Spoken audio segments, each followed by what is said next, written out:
I promised we would talk about how we drive ourselves crazy, and this is the video. How do we drive ourselves crazy?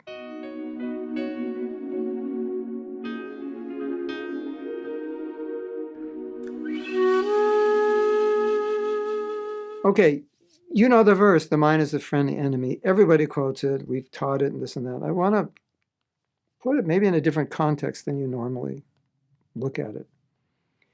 Something happens to you, it's upsetting. Now, what do you do about it?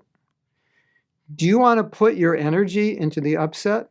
Do you want to put your energy into driving yourself crazy because you don't like this thing? Whatever it might be. It might be a political thing. It might be a vaccine. It might be a conspiracy theory. It might be something that someone did that you become obsessive about to the point where you start driving yourself crazy and mad, and your mind becomes agitated and you're disturbed. It wasn't the event that did that to you. You allowed that to happen by putting your focus on that, by allowing your focus to go there. And we had spoken a few videos ago about taking care of yourself, self-compassion. Part of self-compassion is to not allow yourself to get obsessed by things that are disturbing to you or can be disturbing to you. It's to take care of yourself in a way that even though something is concerning, you don't let it become so concerning that it's just disruptive. It irritates you. It makes you angry. You start to become intolerant, maybe offensive, etc. This is part of self-preservation, and this is part of the mind being the friend or enemy, because we tend to think that the problem was caused by someone or something, when ultimately the problem is caused by the focus and energy we put on that someone or something, how we see it and how we process it. And what I'm talking about here is how much energy we put into it, and therefore how we allow ourselves to become disturbed. As the saying goes, choose your battles wisely. So a lot of times devotees will send me messages, what about this, what about that, what do you think about this, and what do you think about that?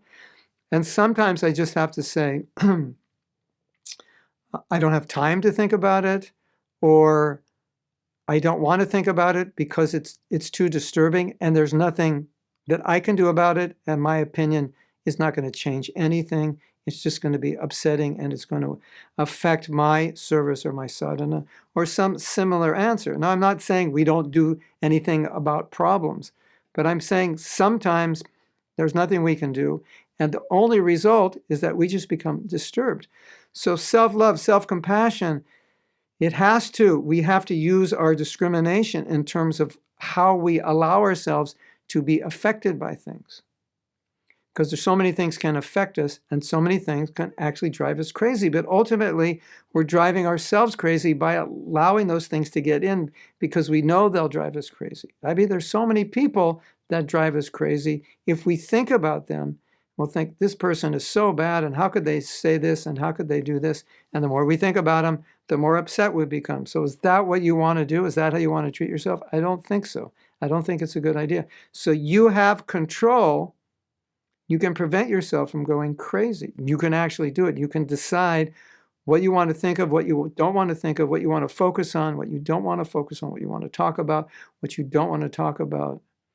If you fear that it's just going to deplete you, discourage you, or disturb you, then why would you want to do it? You protect yourself.